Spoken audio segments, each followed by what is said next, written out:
Good morning to everyone dito sa ating simbahan at maging sa mga nanood through online. Welcome pong lahat sa ating Holiness Meeting. Kahit na ECQ, tayo pa rin ay patuloy na magsasamba sa ating Panginoon. At ngayon, bilang panimula, tayo ay makakapanood ng isang video presentation at naway tayo po ay mapag-reflect at tayo mapagpala sa ating mapapanood.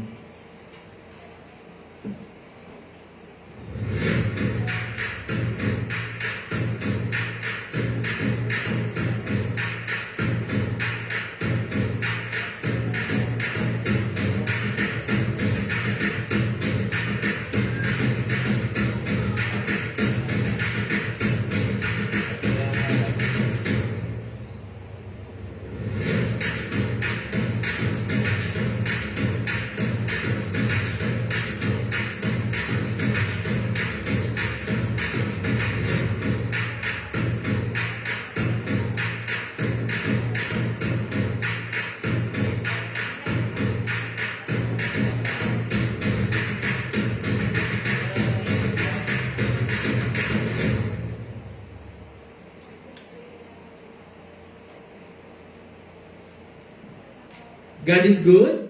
All the time. Ang hina. God is good? All the time. And all the time? God is good. Amen. At ngayon, good morning muli sa bawat isa. Okay, naway tayo ay ngayon ihanda ang ating puso at isipan upang magsamba, makinig din ng salita ng Diyos.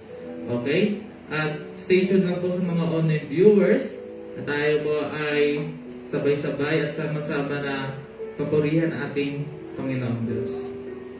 Amen.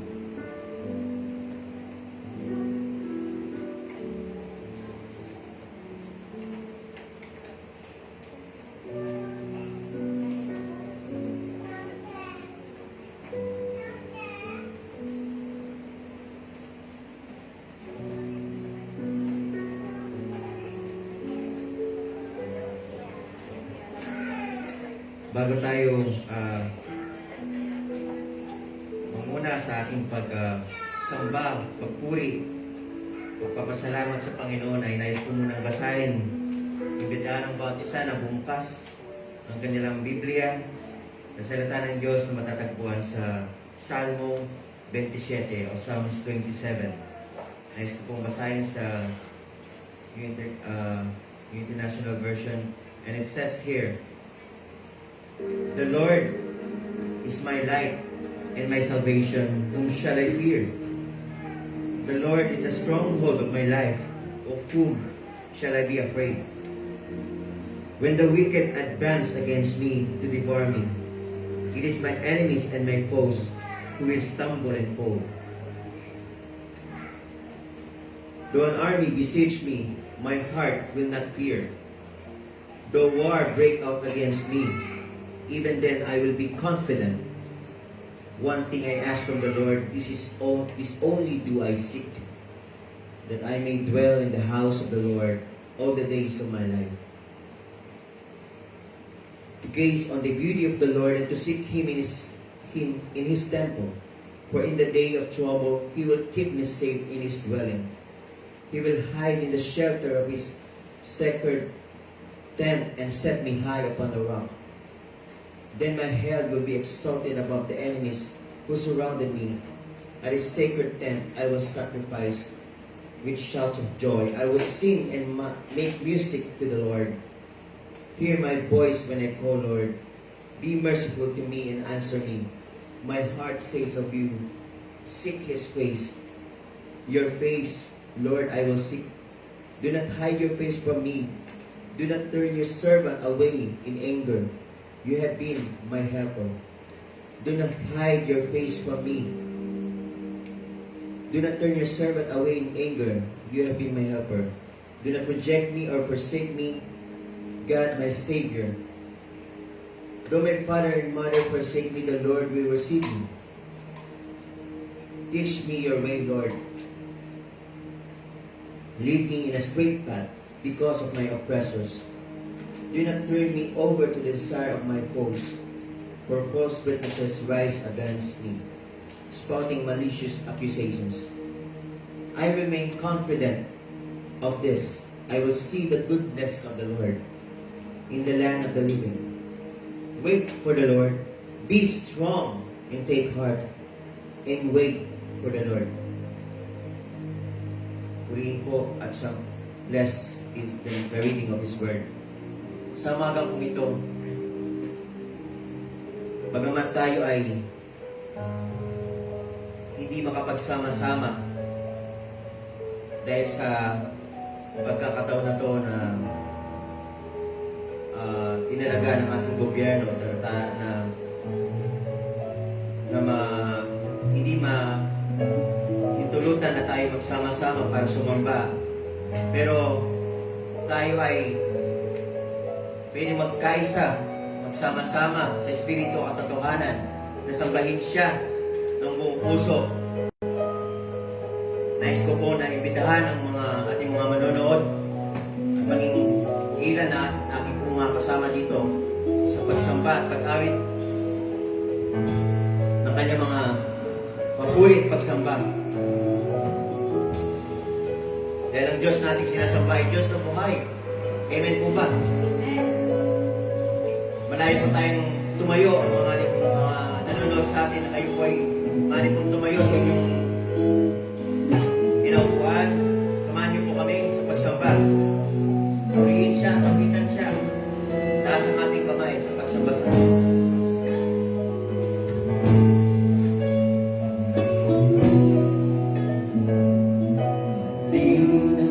Sama-sama, purihin natin siya.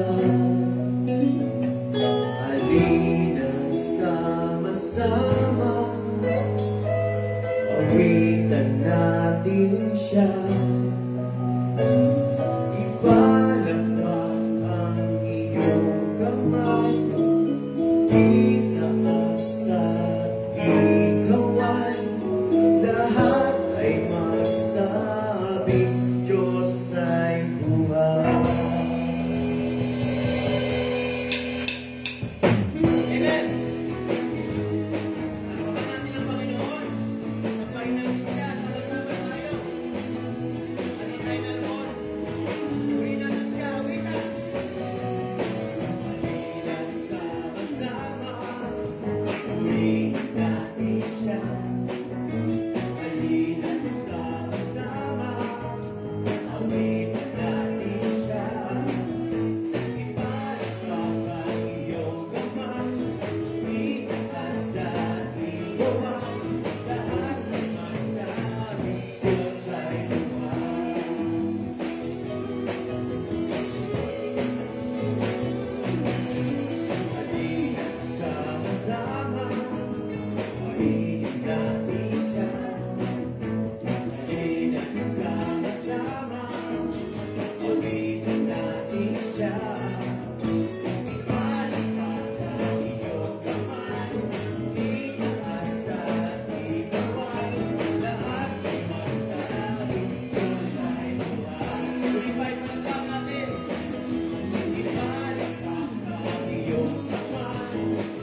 sa'yo ay lahat.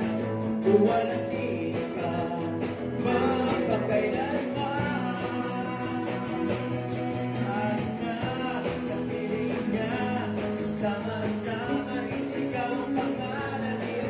Liwanag niya'y nakikinig sa buhay ko. Kahit na sa piling niya, sama-sama isigaw ang pangalan niya. Liwanag niya'y nakikinig sa buhay ko. Todo bigay, todo bigay, sama-sama, todo bigay. Sama-sama tayo, todo bigay, todo bigay, sama-sama. Walang tigil, todo bigay.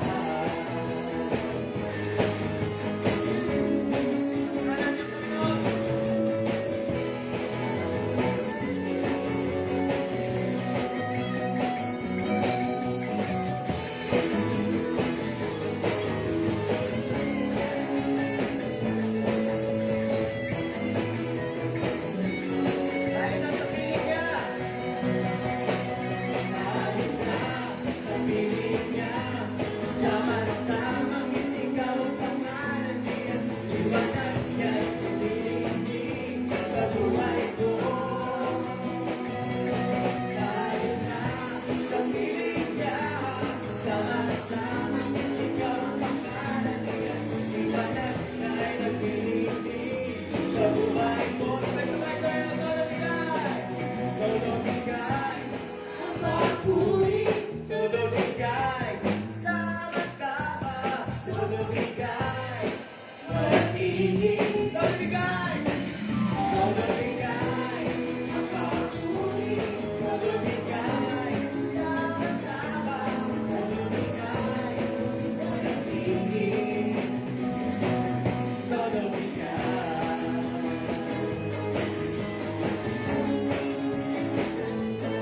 Todo bigay.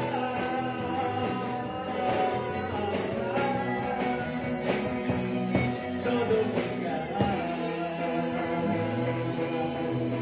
Hallelujah! Sumayin ka, O Diyos. Ihin ka, Panginoong Jesus. Dahil ikaw lamang, O Diyos, ang nag-iisang Diyos na mabuti. Hindi ka nagkukulang. Hindi ka napapagod. Hindi ka tahimik. Hindi kayo patuloy na kumikilos sa aming mga buhay. Nasaan man kami. Salamat, Panginoon, dahil malaya kami sumamba sa iyo sa Espiritu at katotohanan. Kaya nga po, Panginoon, bilang pagbabalik ng aming kasiyahan na nadarama, nais namin kasambahin ka, paglingkuran ka ng buong katapatan.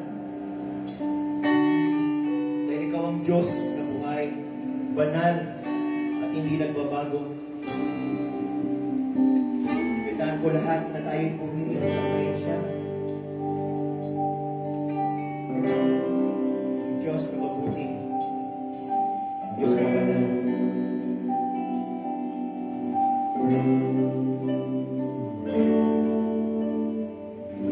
O Diyos, sa kabutihan mo, ako'y naririto upang magpuri sa iyo. O Diyos, sa kabanalan mo, nalulugod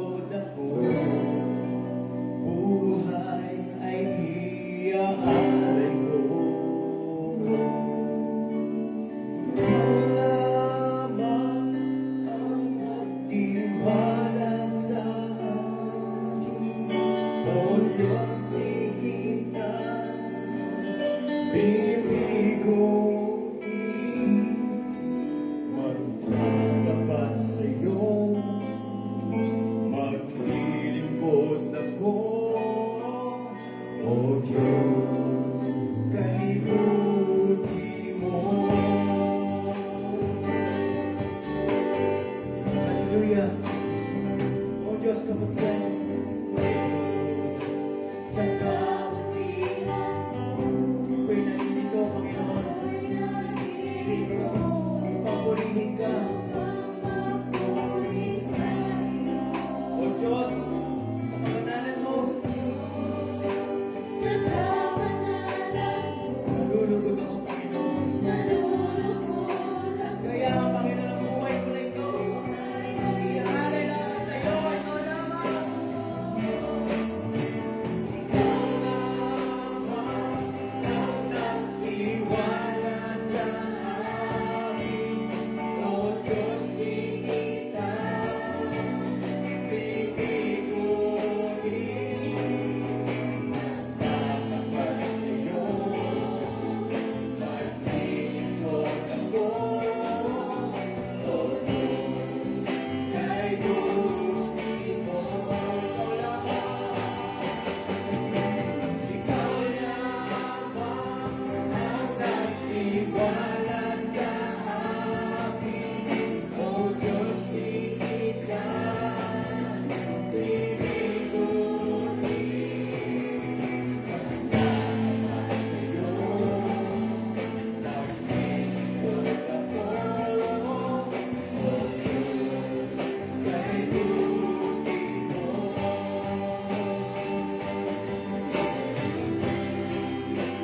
Pagparin mo, O Diyos. Ikaw lamang, O Diyos. Ang nag-iisang Diyos na buhay. Patuloy kami magtitiwala sa iyong mga gawa. Sa kabila ng mga pagsubok, hindi kami papapagod. Iyaari namin ang buhay namin. Ikaw lamang. Ikaw lamang.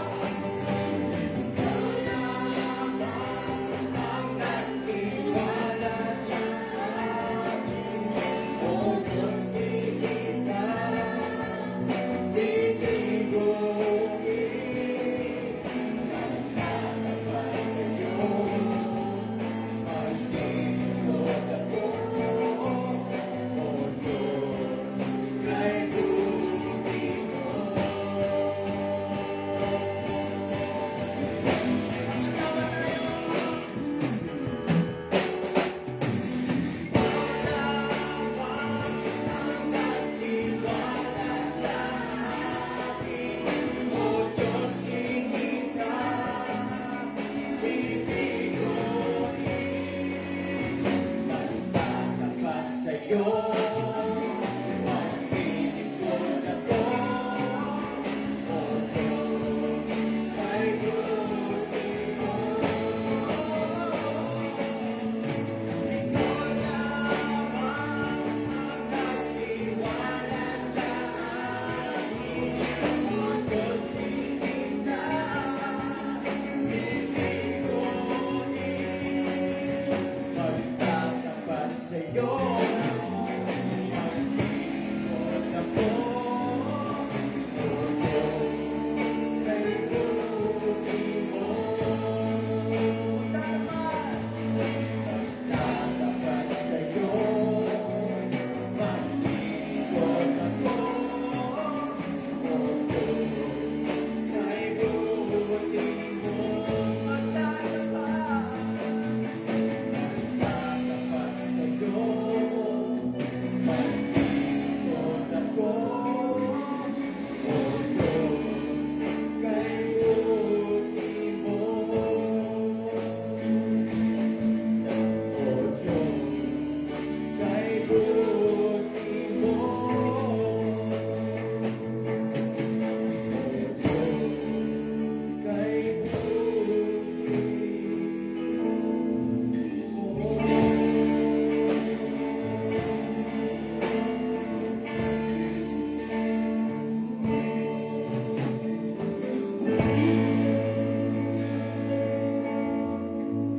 Salamat, Panginoon, sa pagkakataon na ito. Tayo po ay manalangin.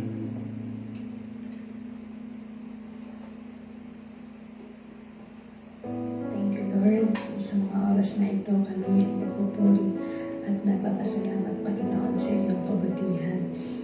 Thank you, God, that today we can choose to trust you again. Salamat po Dahil alam ko na sa kabila ng kalagayan ulit ng aming bansa, marami pong lugar ang nasa ECQ po ulit.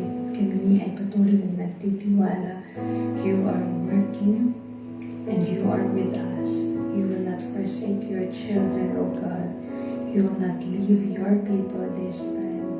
And kung paano niyo po kami sinamahan last year noong umpisa ng lockdown, you are that same God who will continue to go with us. Thank you, God, that you are our refuge. You are ever-present, God. You are our help in times of trouble. And so today, hindi man po kami magkakasama physically sa tahanan mo. Kami po ay inyong palakasin through your word, through the songs, and through prayer. I pray for peace that surpasses all understanding to guard our hearts and minds in Christ Jesus. I pray for protection for every family, every member of this church, that you, thank you, God, because our lives are in your hands and we can rest knowing you are sovereign, good and loving God. Thank you, God, because you are our strong tower and you promise that when we run to you, we are safe. Thank you, Jesus. I entrust, Lord, every part of this program. Minister to us today and remove every distractions, God. We bless you, we praise you, we acknowledge you as Lord of all. We give you thanks for who you are and what you are about to do in this time. You are with us, God, and because of that, we will never be shaken. All of these things I ask in Jesus' name. Amen and amen. Palakpakan natin ang Panginoon.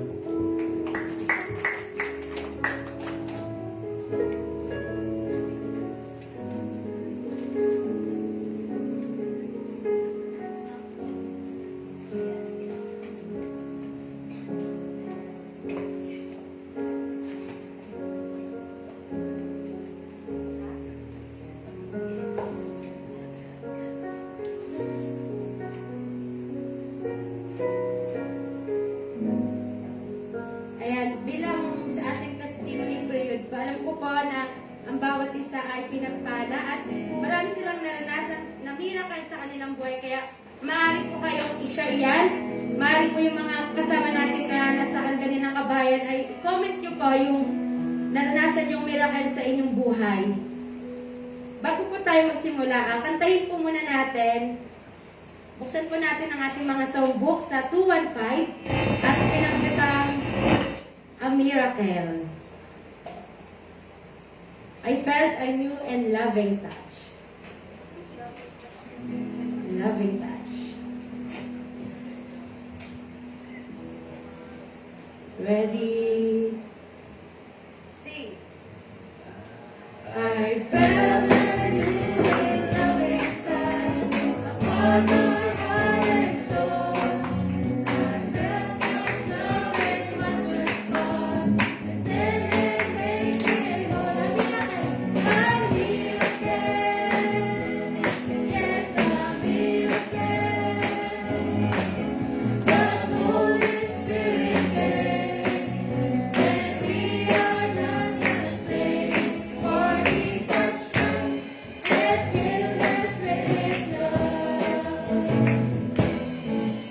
Amen. At dahil dyan, mamaya na po yung mga taga-court na magsalita. Ngayon po, ay meron po dito na nag-chat sa akin. Siya po ay fresh from Cebu. Siya po ay si Ate Rina. Ayan.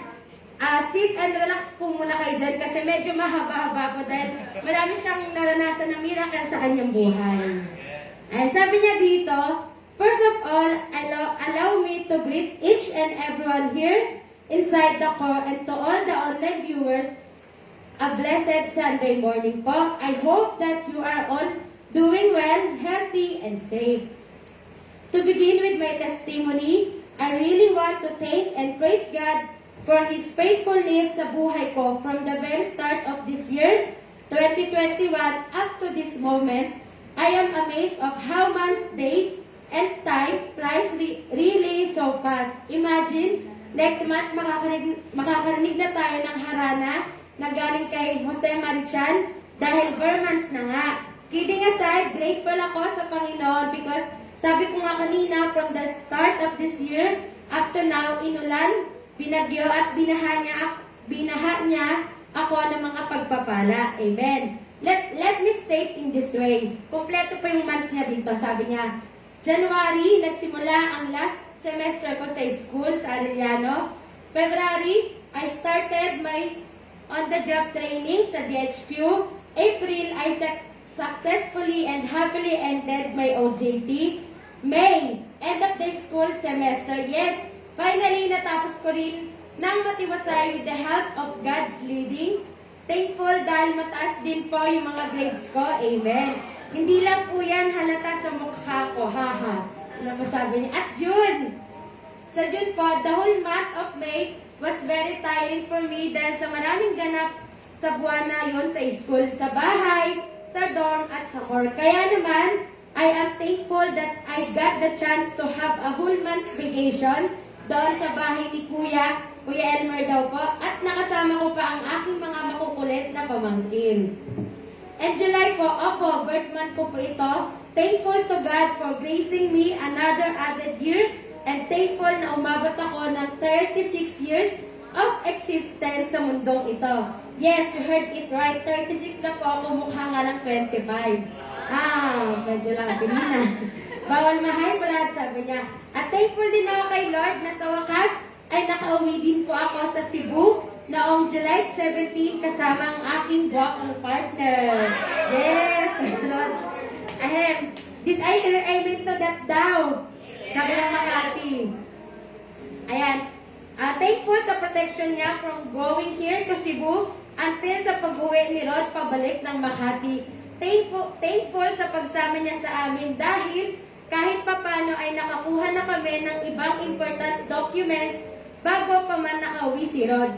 Thankful sa opportunity na ibinigay ni Lord na makapiling ang muli ang aking mama, iba pang mga kapatid at mga pamangkin. Okay, napagod ako. Ayan, August pa lang po tayo. Yes, August na.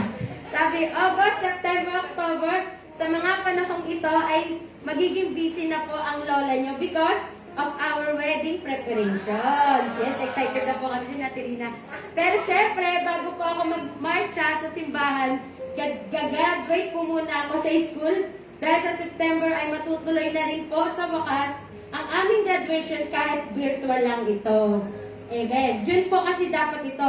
I am hoping and praying that God will continue to sustain us as a brother, Kuya Danny as our wedding coordinator, and Rod will do our best to make this big day possible. Amen.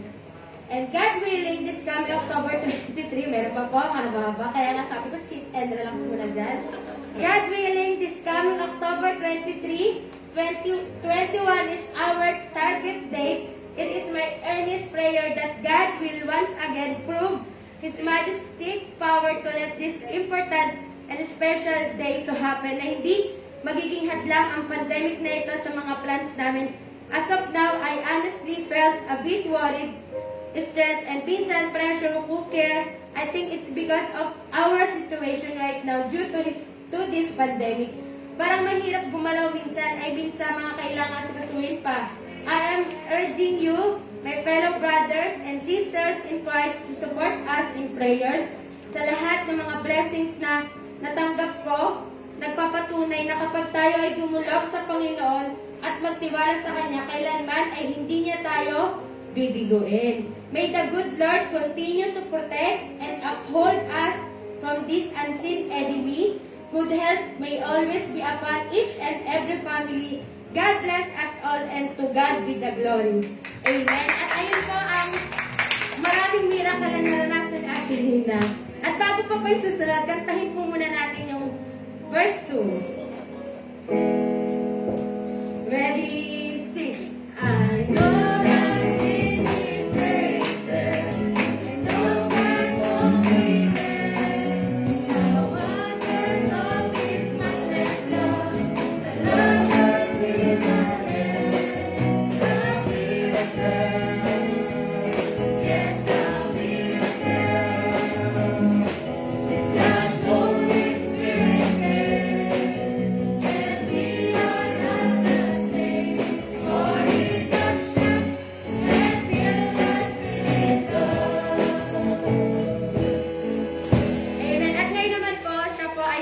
Honey May na fresh from Taguig. Marami po kasi nag-chat sa akin. Alam niya lang magka-testimony ako. Joke lang, ako pa nag-chat sa kanila. Ang sabi ni Ate Honey May, sabi niya, I praise and thank the Lord sa kabutihan niya sa buhay ko, sa lahat ng biyaya niya para sa akin at sa family ko. Salamat kay Jesus sa pinagloob niyang work sa akin at one month na rin po ako sa work. Sabi niya. Maraming times din na na-reject ako noon kasi di pala yun yung gustong ibigay na work ni Lord sa akin. At papuri sa Kanya dahil nilagay niya ako sa environment na naayon sa akin at work from home pa ako. Yes.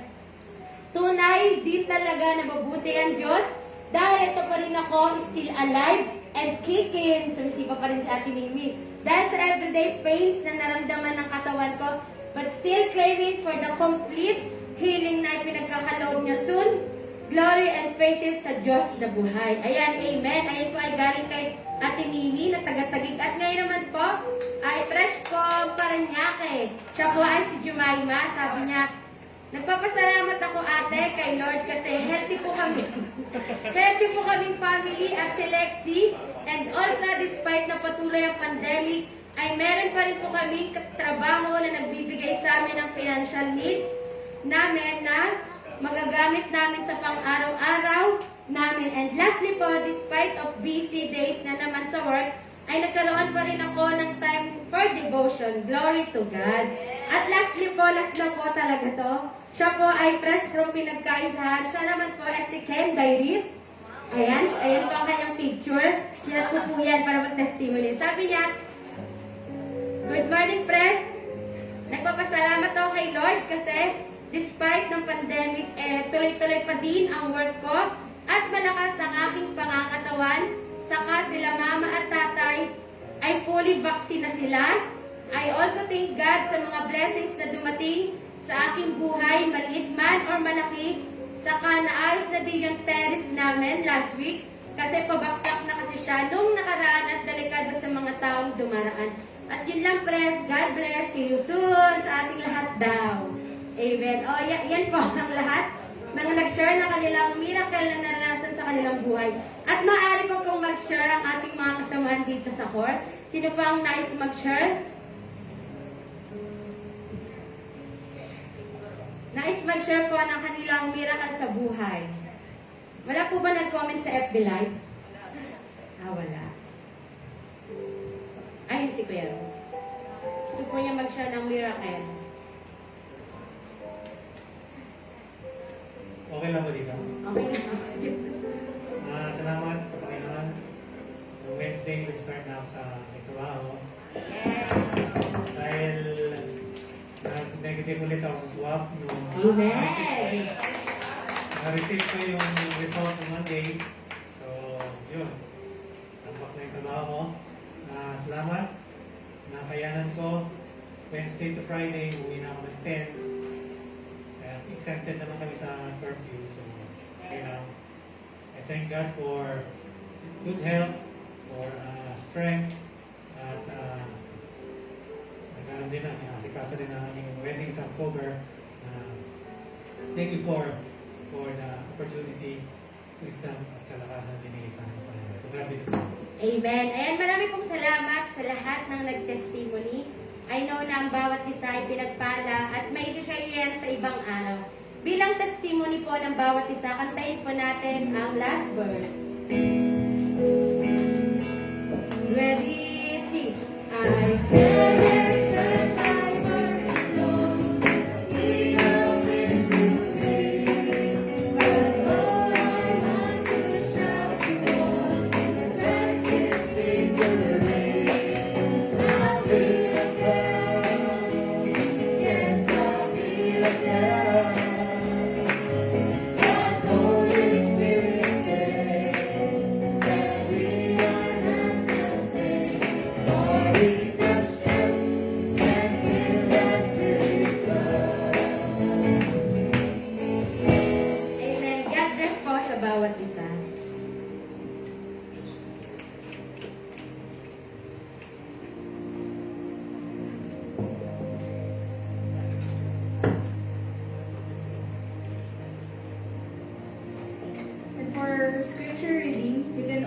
Bible with us in Ephesians 5, verses 15 to 20. Again, Ephesians 5, verses 15 to 20. And it says here, "Be very careful, then, how you live, not as unwise, but as wise, making the most of every opportunity, because the days are evil.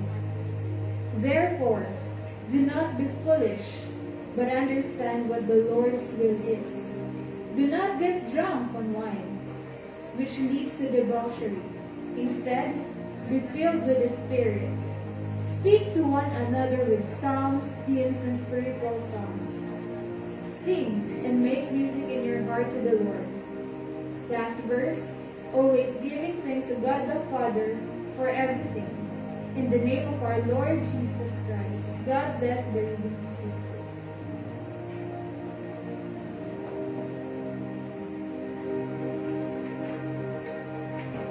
Isang mapagpalang araw po sa ating lahat. Salamat sa Panginoon sa kanyang biyayang pinagkaloob sa atin upang kapiling man natin sa pisikal o hindi, ay sama-sama pa rin tayo na nagpupuri at nakikinig ng kanyang salita. Okay? Walang makakapigil sa mga anak ng Diyos kapag ito ay nananabik sa kanyang presensya. Amen?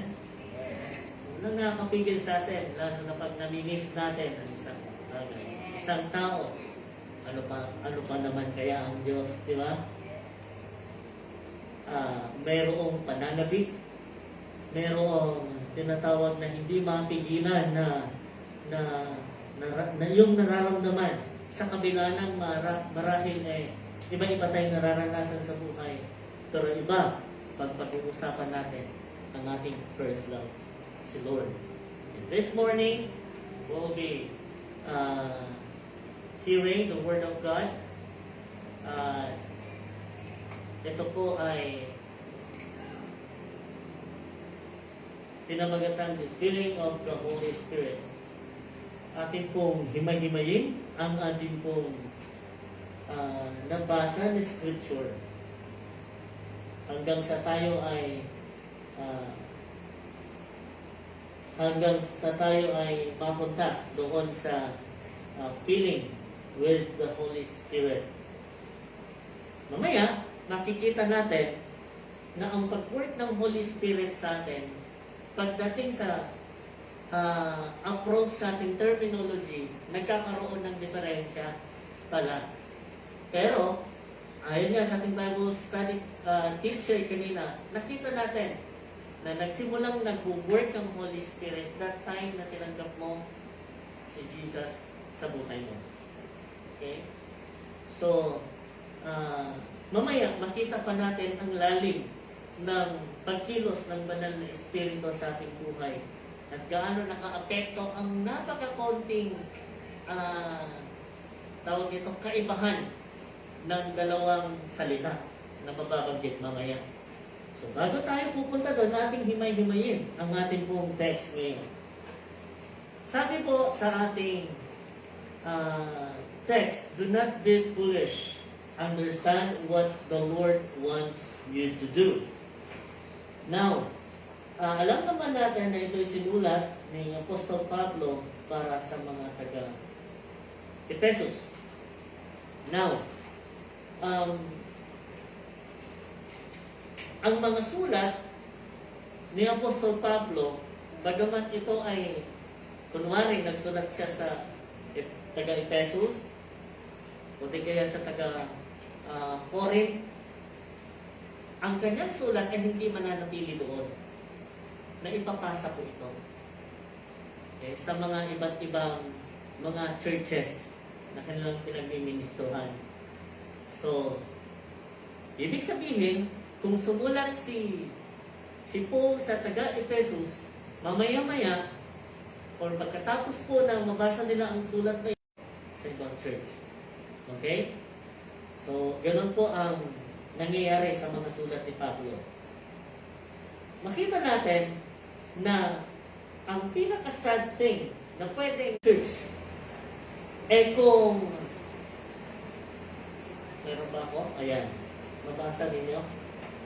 Gumagawa sa alam na gumagawa sa alam na ginagawa ito sa espiritu at katotohanan, ngunit hindi pala.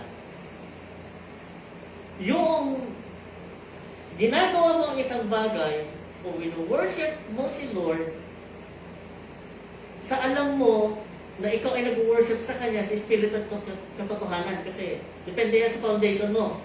Na all of the sudden pala, malayo ka pala doon sa katotohanan. Ang alam mo ngayon na katotohanan ay nakadepende pala doon sa mga na-inject sa'yo. So nakakatakot pala, no? Pag ang isang bagay, kunwari, ang color ng isang ito, nakamulatan natin na puti pala ito. Walang nagturo sa'yo na black pala talaga yan. Mga ganon. So, pwede mong gawin ang isang bagay sa alam mong spirito at katotohanan na pero malayo pala talaga sa pinaka sinasabi ng Panginoon. No? Nagmamahal sa paraang alam niya, ngunit ang lahat ay kamangmangan lang pala sa harapan ng Diyos. Nagmamahal ka sa paraan na alam mo, ngunit sa harapan ng Panginoon, kamangmangan lang pala yun. Ano pa? Nagsasaya, ngunit nakasisira na pala. Okay? Ano pa? Naglilingkod sa Diyos sa hindi alam kung ano ang kagustuhan ng Diyos. Matindi to. Yung alam mong naglilingkod ka sa Diyos, pero hindi naman yun pala ang kagustuhan ng Diyos para sa iyo. Just like for example, may mga tao talaga na kahit tinatawag na sila ng Diyos, ini-insist nila na, Lord, nagkakamali ka, di mo ko tinawag. So, delikado yun. Kunwari, ang Diyos, sinasabi na sa'yo, ganito ang gawin mo. Magaling kang magsalita, magaling kang mag-research, effective ka sa pagiging isang Bible study teacher. Ayaw mo talagang gawin yon. So, napakahirap na naglilingkod ka sa Panginoon, pero hindi pala din yun ang kagustuhan na klaseng paglilingkod mo na nahandog sa Kanya. No? Hindi yun ang kagustuhan ng Diyos sa'yo. Kaya napakainam na pag may pinapagawa ang Diyos sa'yo, sinusunod natin. Ano pa? Animoy dalubhasa, utak naman pala hindi nakahasa. Okay? Anong sinasabi nito sa atin? Na mahirap sa isang church na bagaman kumikilos na ang Diyos, ngunit patuloy pa rin na hindi ginagawa ang kung ano ang sinasabi ng Banal na Espiritu. Napakahirap sa isang believer na sinasabi niya na siya ay Kristiyano, ngunit ang kanyang buhay naman pala ay taliwas sa kanyang ay taliwas doon sa kanyang sinasabing paniniwala. Okay. Ngayon, pupunta tayo sa next na phrase. Sabi niya, do not get drunk with wine. Ito hindi nangungusap si Pablo again sa mga non-believers. Nangungusap siya sa mga believers. Na ngayon, magkakaroon tayo ng magkakaroon tayo ng konting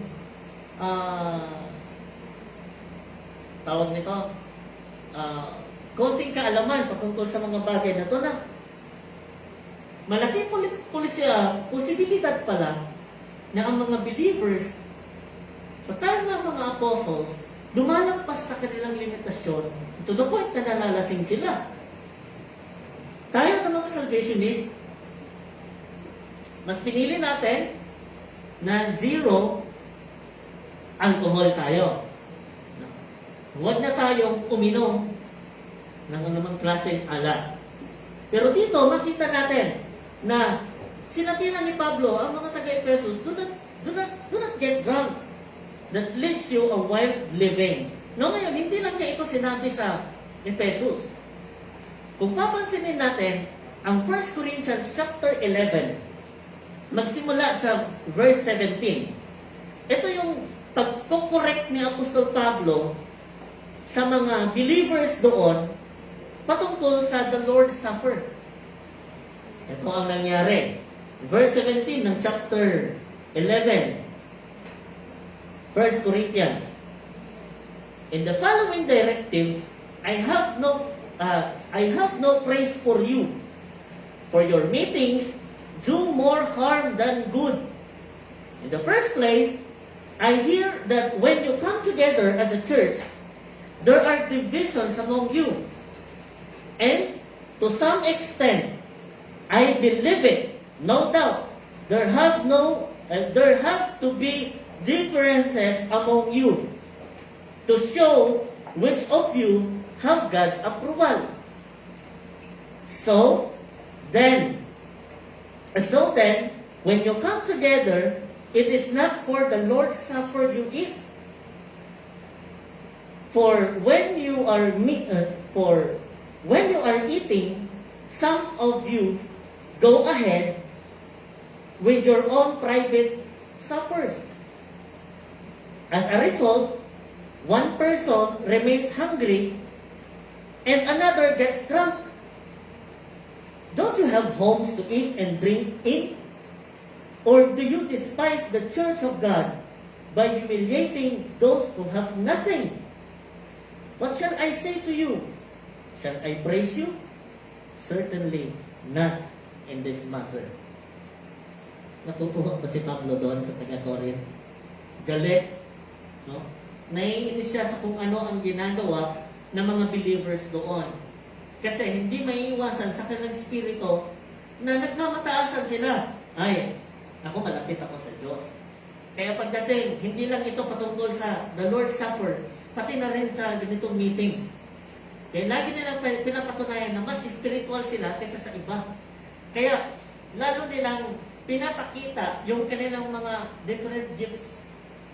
Kaya hindi sila naintindihan ng mga tao na sa labas. Sabihin na, anong klase mga tao ito? Hindi ko na sila naintindihan. Kasi, ang kanilang espiritu, gusto na lang nila na mapuri na mas sila ay malapit sa Diyos. Mas sila ay pinagpala.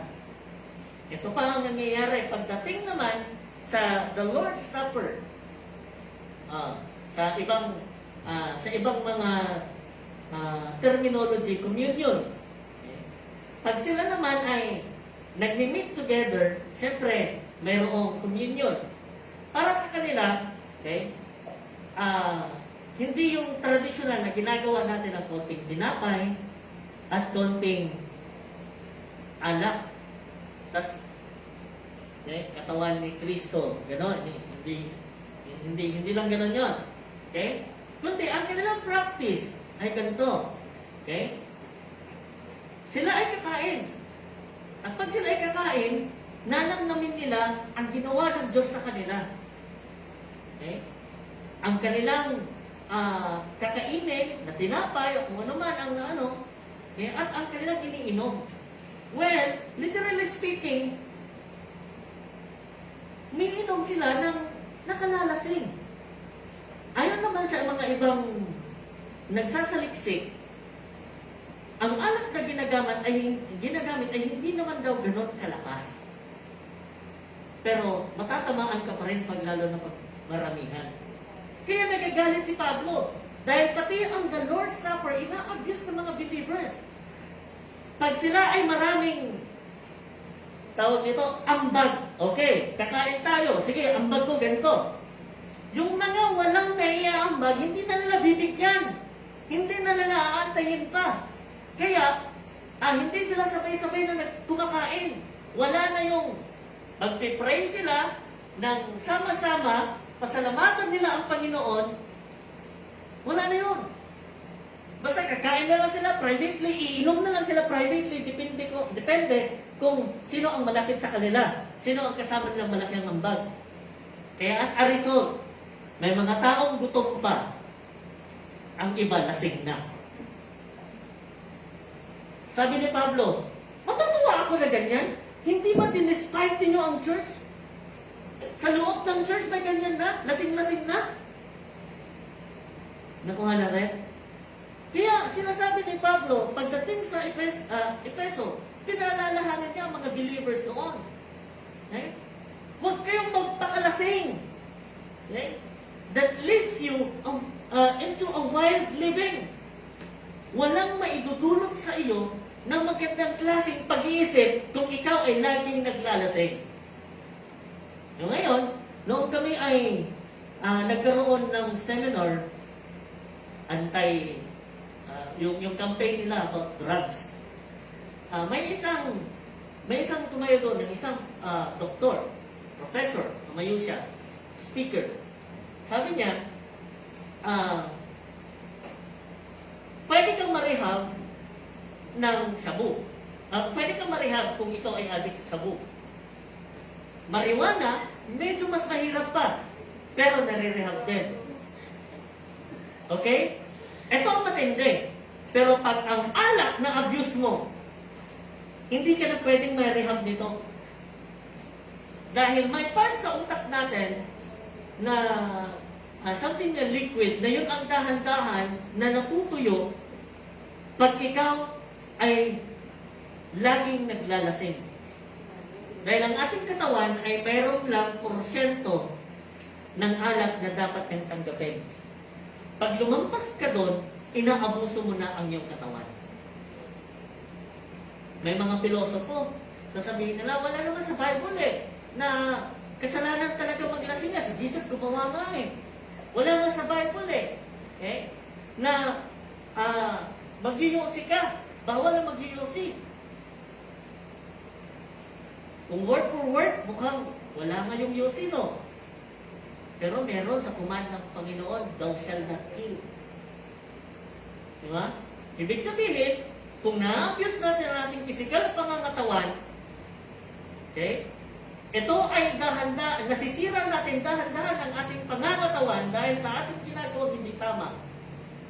Ito ay katumbas ng dahan-dahang pagpatay sa ating physical na pangangatawan. Okay?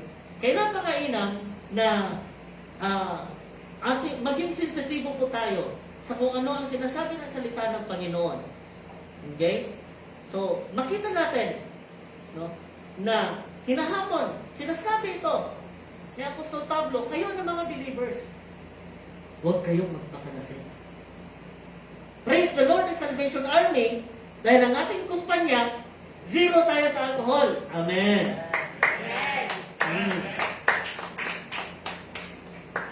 Yun ang kagandahan noon. At sana, hindi lang yun nagtatapos sa kumpanya.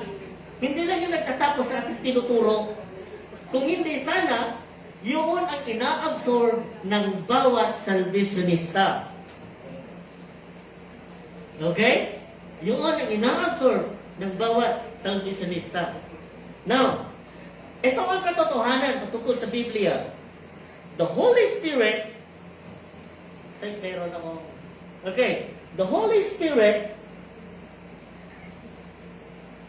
is the Spirit of Christ / God.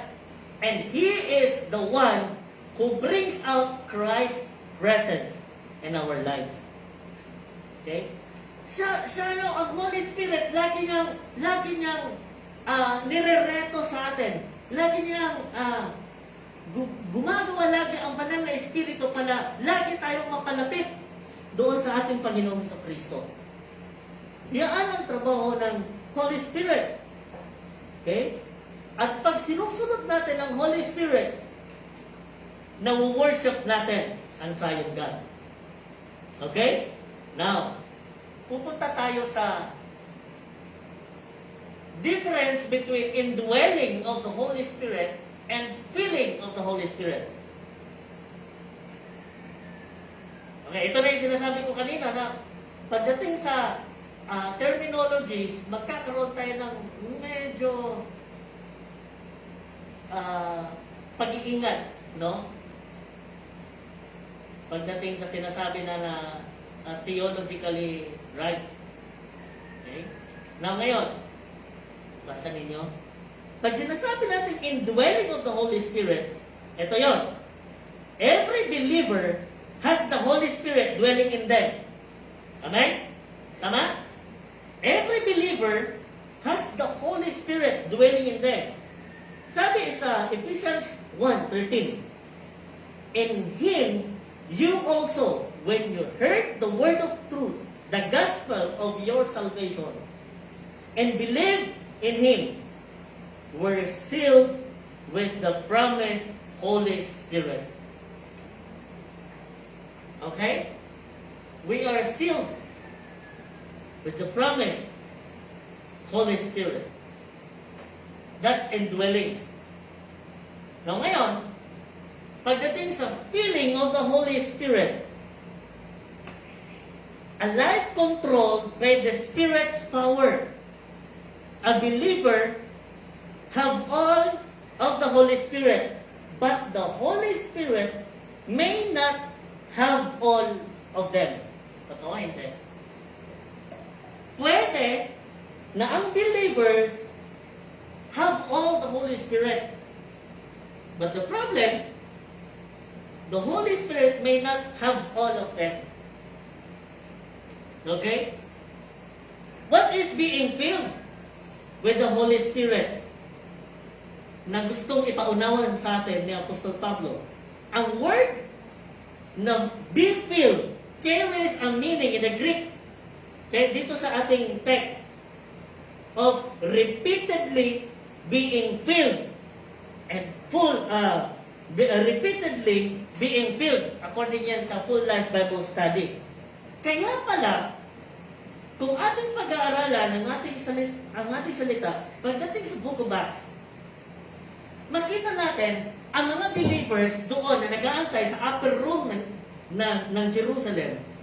They experienced the power of the Holy Spirit. And they were filled with the Holy Spirit. Then after that, experience. Okay.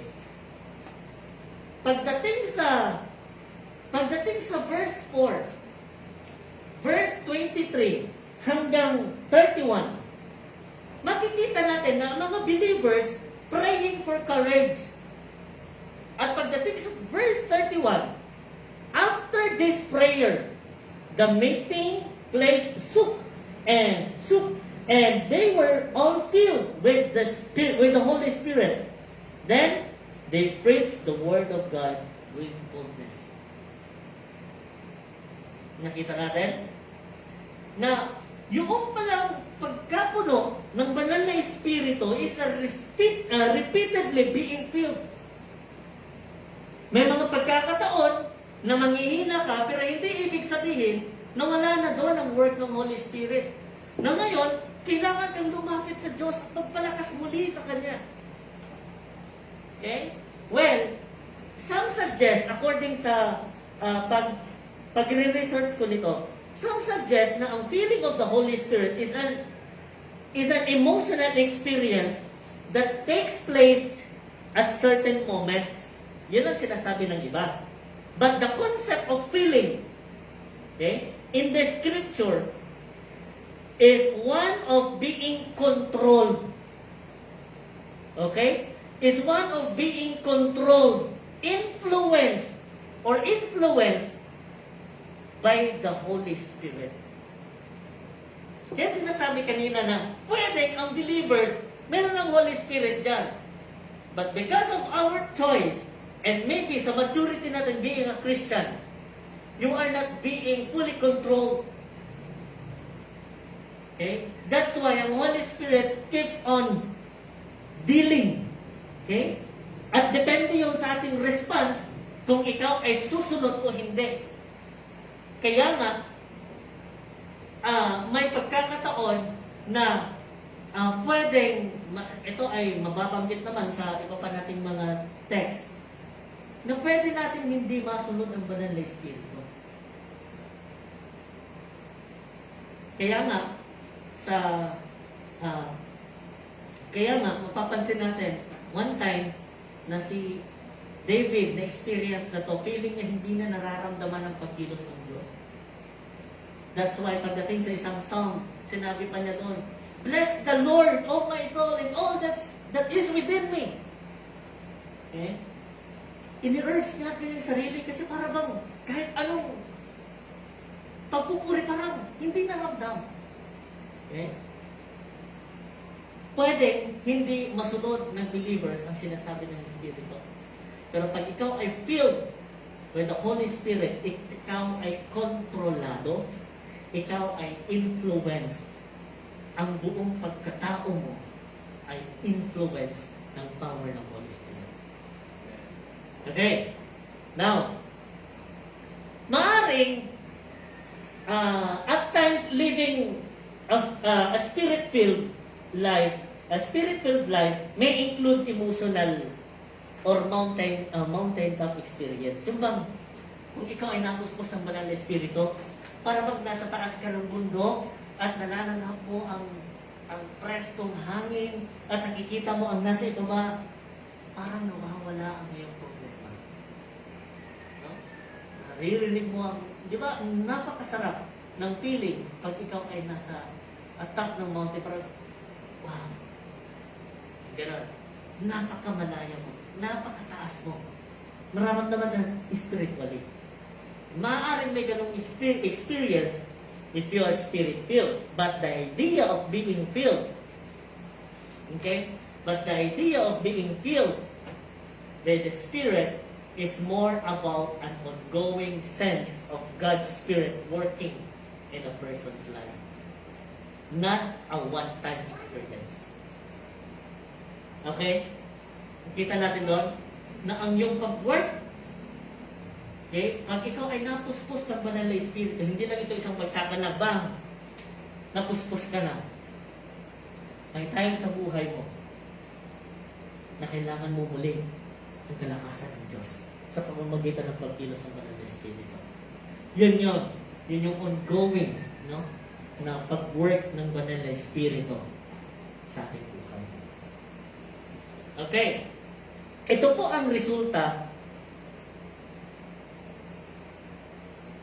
Ito po ang resulta ng being filled by the Holy Spirit. Okay. Number 1, speaking with joy to God. Okay? Speaking with joy to God. In what way? In our singing. Magbabasa natin sa ating text yan. In our singing, our own version, our own experience of salvation. Okay? Yung bang sa experience mo sa Panginoon, kung paano siya kumilos sa buhay mo, kung ikaw ay filled ng Holy Spirit, you are telling God something na ginawa niya sa buhay mo, full of joy. Kaya pag umaawit ka, okay, pag umaawit ka, yung feeling na para kang nabunutan ng tinik sa puso. Okay? Pag ikaw ay kumakanta sa Panginoon, kaya nga, pwede mong sabihin sa Kanya, I could sing of your love forever. I could sing of your love forever. Dahil ang puso mo ay punong-puno ng kagalakan, telling God through song. Okay? When ang ating pagpupuri sa Kanya, ang ating pagsasabi sa Kanya with joy sa Panginoon is vertical or horizontal. Kaya, alangan naman, no? Kaya, makaka-relate tayo nito kanina sa ating kinanta. Pulong-pulong ka ng kagalakan. At sasabihin mo ngayon, sa iyong congregation, halina't sama-sama, purihin natin siya. Ipalakpak ang iyong kamay, itaas at ikaw ay, lahat ay magsabing, Diyos ay buhay. Ang aawit nun ay ang mga anak ng Diyos na napuspos ng banal na espiritu na pwede nilang sabihin sa tao, halina't sama-sama. Halina't tayo magsama-sama. Purihin natin ang Diyos dahil ang kanyang puso ay punong-puno ng kagalakan. Di ba? Pwede mo rin sabihin na ito ang panahong dinauso ang mag-backslide. Ito ang panahon ng pagbabalik loob sa Kanya. Di ba? Anong tawag doon? Anong title ng awit na yun? Agila? Lakas Agila? Your heart, ang puso mo, ay hindi mapipigilan dahil sa kagalakan. Hindi mo pwedeng sabihin na, Lord, I love you. Talagang pagkapiling kita, Panginoon. Masaya ako, Panginoon. Kaya awitin kong awit na to. Tapos sa pinahalinan, sama-sama purihin natin. Nakita mo ngayon ang iyong kapwa. Hindi kayo close. Sa iba nag-i-smile ka, sa iba umiirap ka. Buwan natin yan? Hindi ganoon ang pagpupuri sa hindi ganoon ang real joy. Hello? Okay? Ang real joy, no? Pag ikaw ay spirit-driven, pag ikaw ay napuspos ng banal na espiritu, ang lahat ng pwedeng conflict sa loob ng church, nagkakaroon ng kaayusan. Okay? Nagkakaroon ng kaayusan. At pag ikaw ay controlled by the Holy Spirit, mayroon kang humility. Mayroon kang obedience. Yes, Lord. Gagawin ko to. Kasi punong-puno ng kagalakan ng aking puso. Dahil sa lahat ng ginawa mo sa akin. Okay? In singing. In ceasing. Word na ceasing. Taking hold, grabbing, sa ibang term, squeeze. Sa Latin word, tinatawag isang purga. Itong purga, hindi itong tinitake ng mga bata tapos may lalabas na ano. Kung ano mang lamang lupa, lamang tiyan. Okay? Purga. Okay. Ibig sabihin, ang konteksto dito, pagbabalikan natin ang ating text, aatras tayo, verse 15. Sabi na Apostol Pablo, be very careful then how you live, not as unwise but wise, making the most of every opportunity because the days are evil. Ano tong making the most of every opportunity? Ito yung ano tong sinasabi na redeeming the time, for the days are evil. Hindi lang po ito patungkol sa evangelism. Uy, kailangan natin i-redeem ang time because the days are evil. Tara na, mag-evangelize tayo. Hindi, ang gusto palabasin ni Pablo dito ay yung ating pagpurga sa ating sarili. Pag-take hold, pagbantay sa ating sarili. Pagdisiplina sa ating sarili because the days are evil. Ano to? Okay? Ito ngayon, what are the things we are telling to God kung ating tinutulungan ang ating sarili na dinidisiplina ito ayon sa alituntunin ng Panginoon. Hirap po kapatid kung ginagawa mo ang isang bagay, pinupurga mo ang iyong sarili, dinidisiplina mo ang iyong sarili sa isang bagay na hindi mo lubos na unawaan ang kaunlooban ng Panginoon sa buhay. Hindi mo lubos maisip kung bakit kailangan maging okay ang iyong attitude sa iyong kapwa. Ay, kasi sinabi ng salita ng Panginoon, pero wala kang personal na experience patungkol sa bagay nito. Ito ang napakahalaga, kapatid, no? Na ating isiping mabuti. Ano ang sinasabi natin sa ating Panginoong Diyos sa mga panahon na kailangan nating kontrolin ang ating sarili. Kailangan nating turuan ang ating sarili sa mga bagay na hindi karapat-dapat na gawin. Meron pa bang kagalakan? Meron pa bang kagalakan kung time na ganting-ganti ka na? Pero ang sinasabi ng Panginoon, ako na ang bahala sa iyo. Ako nang gagantin para sa iyo. Sa mga panahon na galit ka na, pero sasabihin ng Panginoon sa iyo, self-control, self-control. Pero dumarating sa punto na sasabihin natin, Lord, sobra na eh, sobra na. Eh nakikita, no? Pagdating sa ating action sa church, nakakalungkot sa ibang kwerpo. Ang ganda-ganda ng worship. Kwerpo, simbahan. Ang ganda-ganda ng worship. Tapos makikita mo ngayon, may ba nag-aaway? Ba't ko nasabi, na-experience ko rin yan, kapatid. O, wala yan sa Salvation Army, ha? Experience ko yan. One time, ang ganda-ganda ng aming Bible study.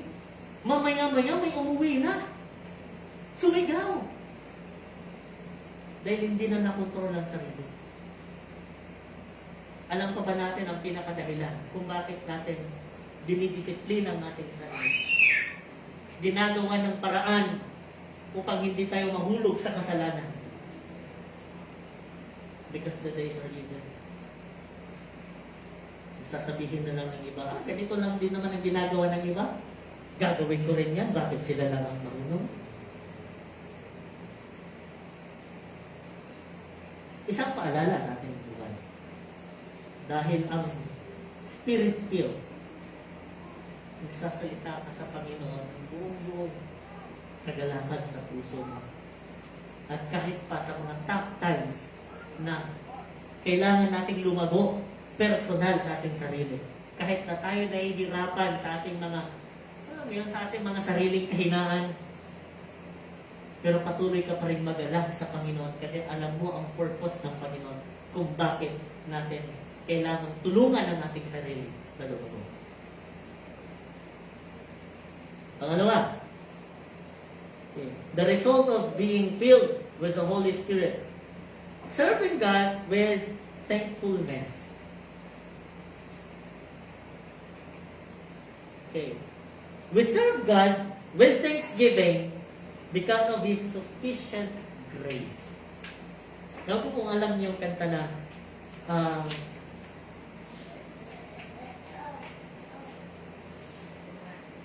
ito nakalimutan ko tuloy na. Di man karapat-dapat na ako ay iligtas.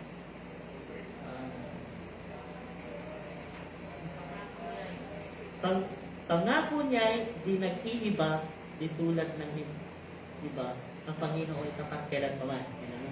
Hindi man karapat-dapat na ako ay iligtas. That's sufficient grace. Na in serving the Lord, alam mo sa buhay mo, Lord, hindi man ako karapat-dapat na may ligtas, pero that's my own view. Pero ang view mo, Panginoon, iba eh. Ako ay karapat-dapat iligtas. What a love of God. Na kung minsan, namamaliit natin, even ang ating sarili, akala mo wala nang pag-asa. Pero sa Diyos may pag-asa pa. Kaya nga iba tayo, iba yung ating pag-iisip kaysa sa Diyos. Maraming bagay na hindi natin alam. Maraming bagay na alam nating tuldok na. Pero sa Diyos, hindi pa tapos. Kaya makikita natin, kapatid, kahit yung mga taong makasalanan o kahit yung mga taong sabihin na natin, anak ka naman sana ng Diyos, pero bakit hindi mo maiwas yung ganito? Kapatid, huwag natin silang tuldukan. Kung hindi pa tapos ang Diyos sa Makati Corps, hindi pa tapos ang Diyos sa kanyang mga minamahal. Ang bawat tao ay mayroong karapatang magbago. May point sa buhay nila. Pagdating ng araw, sila din ay magbabago. Hayaan lang natin kumilos ang Panginoon. Huwag nating tuldukan ng isang taong dahil masama, impyerno ka na agad. Hindi natin alam, no? Hindi natin alam. Tulad nung aming sabagay, patay na siya. Ang nakapatong sa kanyang ulo, 11 times na death penalty. Kasama siya ng mga kumanta ng banta, kasama siya ni Bilongero, na nagkakabalik. Kasama siya sa munting lupa. At blessed kami at the time dahil nakasama namin siya. Pero nakalaya siya sa bilangguan. Kahit 11 times pa yung nakapatong sa kanyang ulo, the death penalty. Imposible na yun. Pero dahil hindi pa tapos ang Diyos sa buhay, napalaya siya. Kaya maraming mga tao, isa na doon ng aking ama, lasinggero na, nahilig pang makipag-away. Pero nung nakita niya kung paano gumawa ang Panginoon sa taong ito, nagbago din siya. May mga ibang tao pwede nang isumpa ang isang tao. Pero sa harapan ng Panginoon, grabe ang kanyang grasya. Hindi pa rin nawawala dito kung gaano natin tinitignan ng Diyos bilang isang sufficient na Lord. Ganon din sana natin titignan ng ating kapwa na sila ay mayroon pang chance magbago. Ipanalangin lang natin at sundin natin ang sinasabi ng Banal na Espiritu sa ating buhay. Amen. Hayaan natin na maging daluyan tayo ng pagpapala. In view, pagtitignan natin, serving God with full of thanksgiving because His grace is sufficient for us. He redeemed us by the blood of the Lamb. Dinubos po tayo by the blood of the Lamb. Sino po si Jesus? That's why we give thanks to God in every circumstances. Di ba? Kahit nahihirapan ka na, naglilingkod ka pa rin sa Diyos. Kahit marami ka ng problema, naglilingkod ka pa rin sa Diyos. Bakit? Dahil sa tinanggap natin na sufficient grace and He redeemed us by the blood of the Lord Jesus Christ. Yun ang laging sinisigaw ng ating puso. Hindi natin makalimutan. Kaya, ang mga anak ng Diyos hindi talaga umaatras kahit nahihirapan na. Kaya titignan natin kung ating pag-aaralan kung gaano kahirap yung mga apostles, yung mga disciples ni Jesus Christ sa kanilang kapanahunan. Grabe! Kahit pinapahirapan sila, kahit si Pablo, ang kanyang ministry, karamihan doon sa bilangguan. Nagsusulat siya. Bakit hindi na tinalikuran ang ganda ng buhay niya noon? Nung hindi pa sa tagasunod ni Jesus? Hindi siya tinutugis?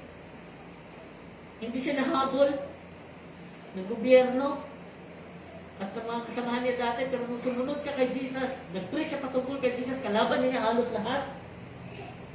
Pero hindi siya tumigil. Bakit? Sufficient grace. Yung na-receive niya ang salvation. Kaya para sa kanya, for me, to live is Christ and to die is gain. Last, the result of being filled with the Holy Spirit, submitting to one another. Okay. Mutual submission in Christ is a general spiritual principle. Okay? Mutual submission in Christ is a general spiritual principle. In application with this principle, the body of Christ may enjoy the spirit of submission, humility, not humiliation. Nakuha? No? Not humiliation, gentleness and patience. Okay.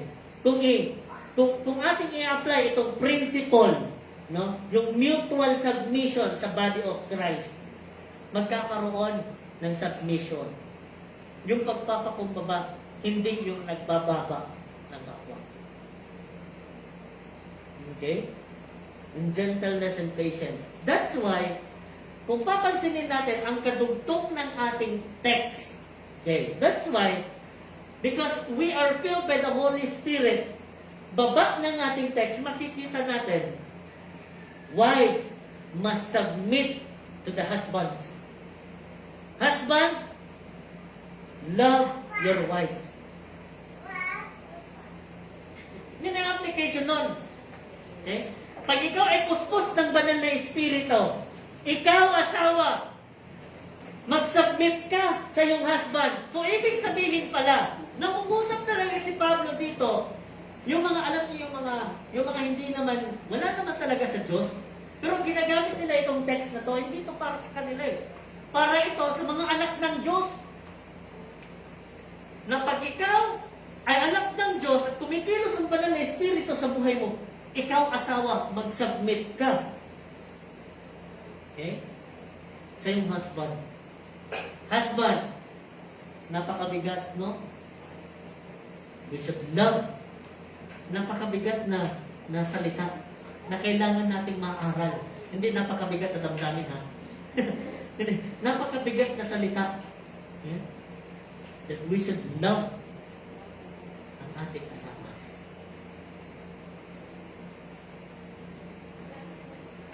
Ngayon, ano pa? So, makita natin na ang pagkilos pala ng Espiritu ng Diyos, if we are filled with the Holy Spirit, na nakikita ito sa mag-asawa. No? Nakikita ito sa mag-asawa. Kung ikaw ay filled ng Holy Spirit, nakikita ito kung paano mabubuhay ang isang asawa, ang mag-asawa. Ano pa? Okay. Children, obey your parents. Parents, do not frustrate your children. So, nakita natin. So, ang pagkilos ng banal na espiritu, hindi ito nagtatapos lang emotionally sa loob ng church. Kung hindi, na-apply ito sa ating pang-araw-araw na pamumuhay. Okay? Hindi ito katulad ng mga experience ng iba na ang galing-galing nilang mag-perform sa loob ng church. Pagdating sa kanilang pananalita, pagdating sa bahay, tamad. Pagdating sa bahay, hindi mautusan. Masakit magsalita. Walang pakialam. Nakikita mo madumi, hindi mo palilinisan. Hello. Nakita natin kung gaano nagre-reflect ang pagkapuno ng banal na espiritu. Pagdating sa bahay, nakikita. Kaya, kung talagang ang tao mayroong totoong experience sa Diyos, maiwasan natin itong mga salita. Ano ba yan? Simba ka pa naman ng simba? Wala man lang nabago sa buhay mo, buti hindi ka lang magsimba. Kasi napapansin nila, pambihira naman, simba ka pa ng simba, pangit pa rin ang ugali mo. So, attitude check. Amen? Baka nandun pa tayo sa stage na nagdidwell pa lang ang Holy Spirit, hindi ka pa controlled by the Holy Spirit. Okay. Next. Slaves. Obey your earthly masters. Masters, treat your slaves nicely. Okay? Para naman ito sa mga mayayaman at sa mga yayamanin at papayaman pa. Kung tayo na ikukuha ng mga kasambahay. Okay? Yung mga kasambahay daw, okay? Yung mga sweldo, hindi lang naman ito sa loob ng bahay, no? Sa office. Pwede rin gano'n, no? Sa office o sa ano man. You should obey your earthly master. Hindi lang magaling ka pag nandyan na si master. Yung pakitang gilas ba? Pero kung wala, hindi ka nagtatrabaho, tamad ka. You're not obedient. Hindi yun ang tunay na obedient. Dahil pag anak ka ng Panginoon, kumikilos ang banal na espiritu sa buhay mo, meron man o wala ang iyong master, sinusunod mo siya. Alinsunod doon sa iyong job description. Now, ganun din ang mga master. Ang mga Kristiyano, pag kayo na ay mga boss, we should treat our katrabaho nicely. Hindi yung sasabihin nila, ay sir, Kristiyano ka pala? Oo, bakit? Ay, kasi sir, nagsisimba ka pala dyan. Kasi hindi pala nila nakikita sa buhay mo kung paano ka magsalita, kung paano mo sila itatrato. Dear brothers and sisters, being filled with the Holy Spirit is the experience na inaalaw natin ang banal ng pagkilos ng banal na Espiritu na kokontrolin niya ang ating pagkatao. Hindi natin ito magawa ng perfectly. I know that. Naka natin. Hindi natin ito magawa perfectly. Pero, ang kagandahan, mayroon yung experience na binabago tayo ng Diyos araw-araw. Kaya nga, di ba? Ewan ko kung alam yung kantang yun. Binabago mo ako araw-araw. Binabago mo ako araw-araw. Di ba? Ngayon, bukas, at kailanman, ang pag-ibig mo, laging sapat. Doon natin makita na kahit hindi man natin mag-perfect, yung sinasabi ng banal na Espiritu sa atin, pero nandun sa ating puso na gusto nating mabago. Hinahayaan natin lang sa Lord, sorry. Sige, Lord. A controlled life with the power of the Holy Spirit. Wala sa atin dito ang ayaw makulong ng banal na Espiritu. Tama? Lahat tayo dito, kailangan natin ang pagkilos ng banal na Espiritu. Dahil ito ang dahilan kung bakit nanatili pa rin tayo in love sa ating Panginoong Yesus. In love sa ministering pinapagawa na sa atin. Kaya makikita ninyo, ang ganda. No? Ang ating mga kasamahan, kahit wala sila dito kasi ECQ, nanonood sila. Pinagtitiisan nila. Kung hindi yan spirit-filled, ang mangyayari, i-on nila cellphone nila, bahala ka dyan. Meron akong ibang gawin. Basta maka-like lang, maka-heart lang, okay na. Hindi naman ako nagpapatama, pero pag ikaw ay kapatid, magbago ka na. Kung natin, ganoon din sa atin dito. No? Basta makaupo lang, tapos sa gawain, okay na. Hindi natin hinahayaan, nabigyang chance ang banal na Espiritu na kumilos talaga ang Diyos sa buhay natin. This morning, nandyan ka man sa loob ng iyong tahanan ngayon, nakikinig ng salita ng Panginoon. Ang hamon ko, hayaan mo ng banal na Espiritu kumilos ulit sa buhay. Kailangan natin siya, lalong-lalo na sa ating kapanahunan ngayon. Makita natin na habang patanda tayo ng patanda, palapit tayo ng palapit doon sa sinasabing muling pagdating ng ating Panginoong Jesucristo. At para i-gather niya lahat ng kanyang pinili. Alam niyo kapatid, speaking of end times, niluluto tayo ng ating kaawan o ng panahon. Pagdating ng panahon, ang gobyerno na ang ating kalaban at magsasabi, wala nang ganito, ang sasamba sa ganito.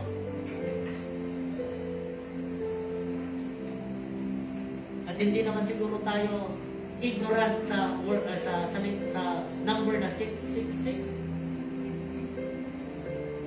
Paano pag dumating yung time na yun? Ano man ang ating posisyon sa buhay, kung pre-tribulation ka man, o hindi natin alam kasi kailan darating ang ating Panginoong Jesus. Sana handa pa rin tayo na kahit ano man mangyari, hindi natin ipagpapalit ang ating paglilingkod sa Diyos. Kaya kailangan natin ang kalakasan. Kailangan natin ang pagkilos ng banal na Espiritu. Ilang beses pa sa buhay natin na kahit sa mga simpleng kaparanan, Lord, sorry. Mukhang napagpalit kita doon. maging handa tayo sa anumang mangyari kapatid. Mga pagdating ng panahon na talagang hihigpitan na ng mundo kung paano maglingkod ang mga anak ng Diyos. May mga salvationista, isa na sumusubok sa kanilang pananampalataya. Huwag na natin hayaan yun. Ngayon pa lang, magpalakas na tayo. Kapag pagdating ng araw, anuman ang hamon, anuman ang sasabihin nila, kahit patayin mo ako, hindi ako hihinto sa paglilingkod sa Diyos.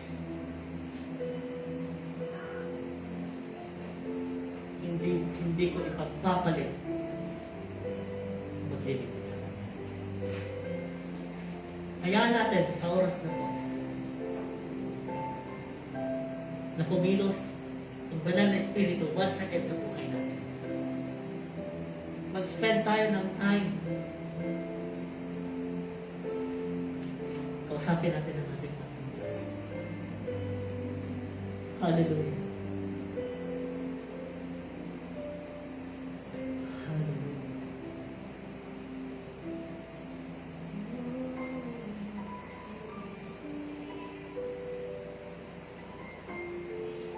Holy Spirit, you are welcome in this place. Omnipotent Father of mercy and grace, you are welcome in this place.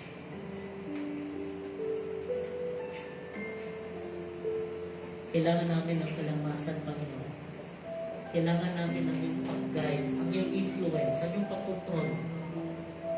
Every now and then sa aming buhay. Sometimes, Lord God, we let ourselves na makontrol. Ang aming emosyon na kontrol. At hindi namin nasusunod ang gusto. Sa oras na ito, Panginoon, muli mong pakakulungin ang aming buhay. Hinahayaan ka po namin ang kilos mo. At kung meron kang mga bagay, Panginoon, na matigas pa sa aming buhay, Lord God, hinahayaan ka namin na palambutin ito. Durugin ito, Panginoon, at buuin mo ayon sa iyong disenyo, Panginoon.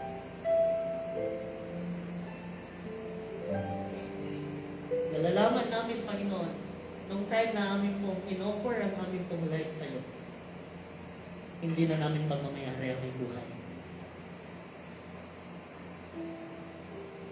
Hindi na will namin ang nasusunod, kundi ikaw, Lord. Kaya, Panginoon, lalo mong pagtibayan ang aming pong pananampalataya.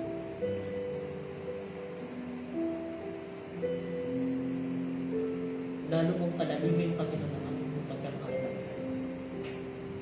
Maraming mga bagay na nangyayari sa amin, Panginoon, sa loob ng isang linggo. Marami kaming natatanggap, O Lord God. Marami kaming naririnig. Marami kaming nababalitaan.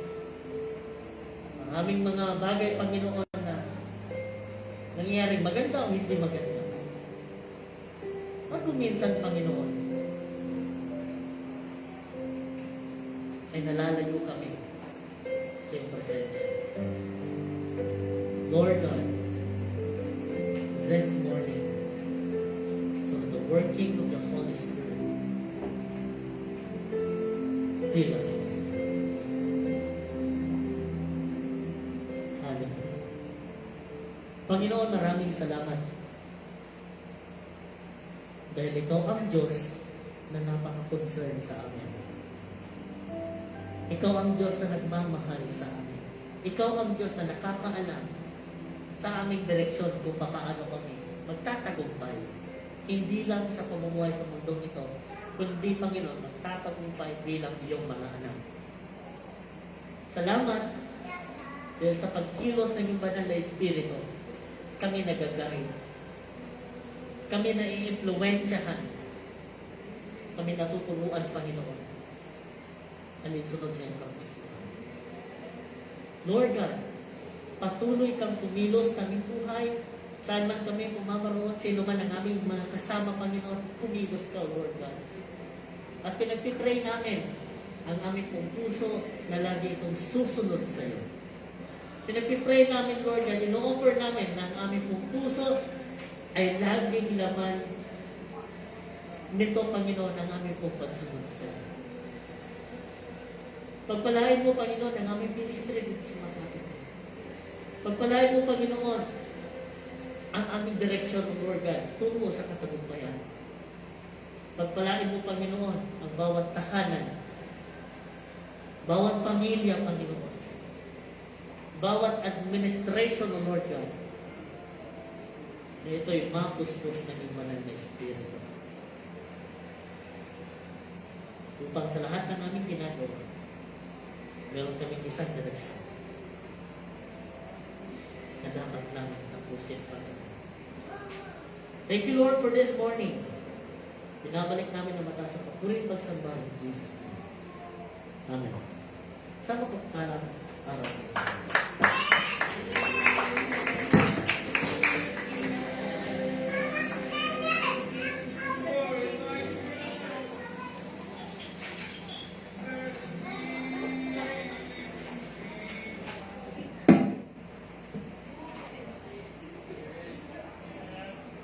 Thank you po, Captain Michael Cardenas, for the wonderful message. At naway magsilbing yun na reminder para sa atin na we should let the Holy Spirit fill and dwell within us.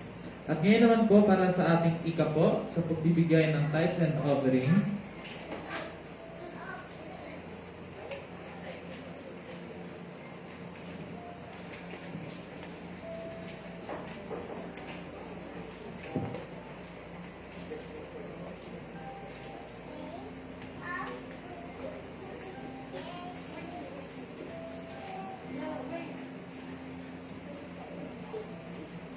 kaya napang inaantay natin yung slide.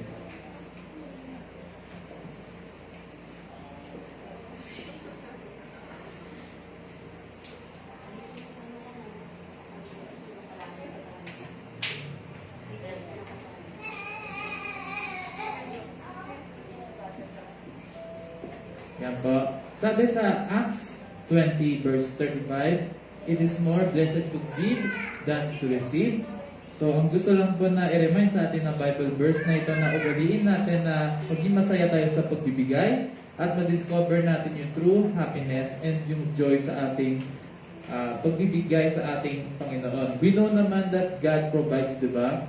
So, alam na natin sa puso't isipan natin. So, ngayon, we should practice that we should discover the joy sa pamamagitan ng pagbibigay ng ating mga ikapo. Yan lamang po. At before na i-collect ng ating usher yung mga offering time mo na ay manalangin.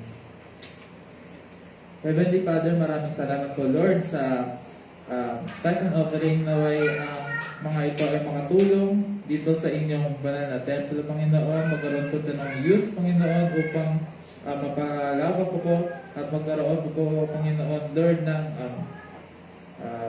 paglago, Panginoon, ng kwerpo na ito. Maraming salamat po, Panginoon, that we can discover, Lord, the great joy, Panginoon, the true happiness, Panginoon, sa pagbibigay.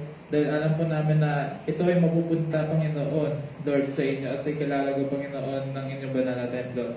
Please bless us, Panginoon, with the sufficient grace, Panginoon, sa bawat isa sa amin. We know, Panginoon, that You're the Lord who always provides, Panginoon, our needs. Maraming salamat po kay pupatuloy ang siyang sumama sa bawat isa sa amin. Sa pangalan ng Jesus. Amen.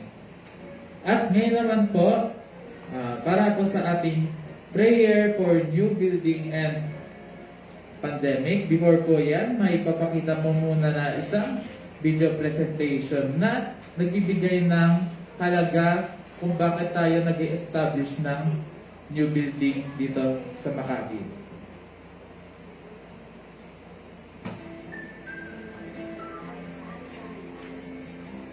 The Carico building has been our home for how many decades?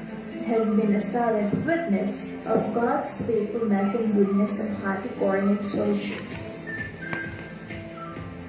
It has been a place of growth from one generation to another, empowered by God and a mission. The building has seen it all, how the soldiers respond to a mission in which they were called. Moreover, it also imprinted some of our best memories in life.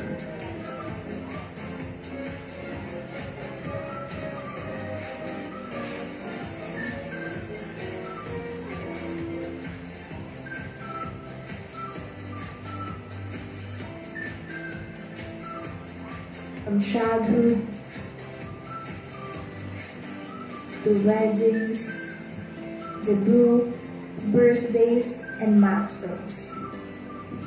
Capturing your smiles from its every corner, but it has also been a surprise.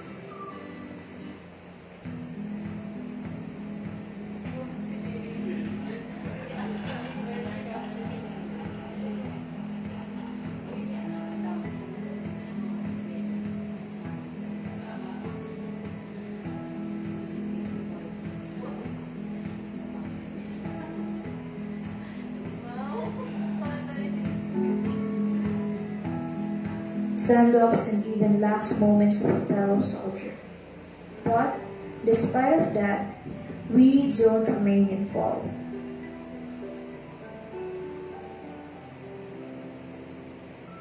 We moved.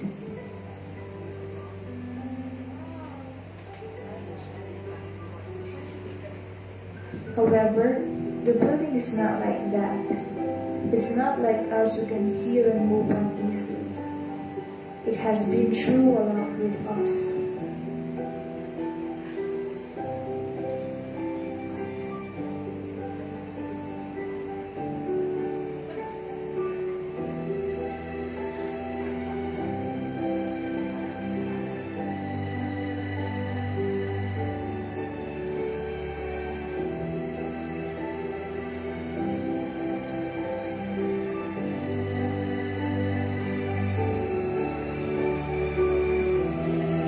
God's family is in need of a new home. Help us by being part of this miracle in progress.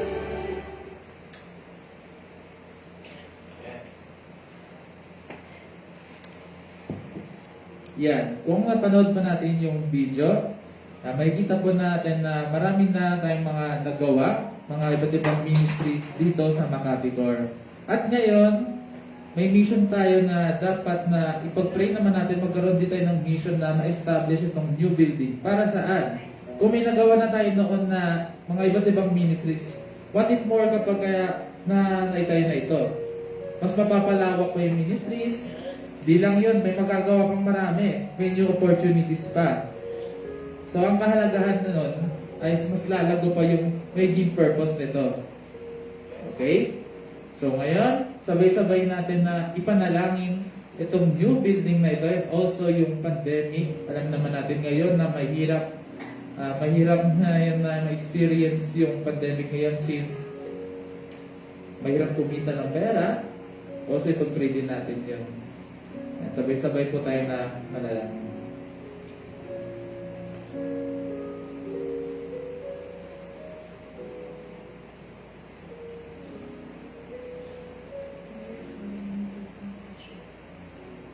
Jesus, we lift to you this house that we have to have a building bigger and a new place so that we can worship you together in spirit and in truth. Lord, we acknowledge once again that you are the God who knows everything and in your word nothing is impossible. Lord, we are also in faith, God, that in our waiting time, God, you are working in us, Lord God, and for us. That's why, Lord, we continue to seek you and to lift you our desires for us to have a new building in Makati, Lord.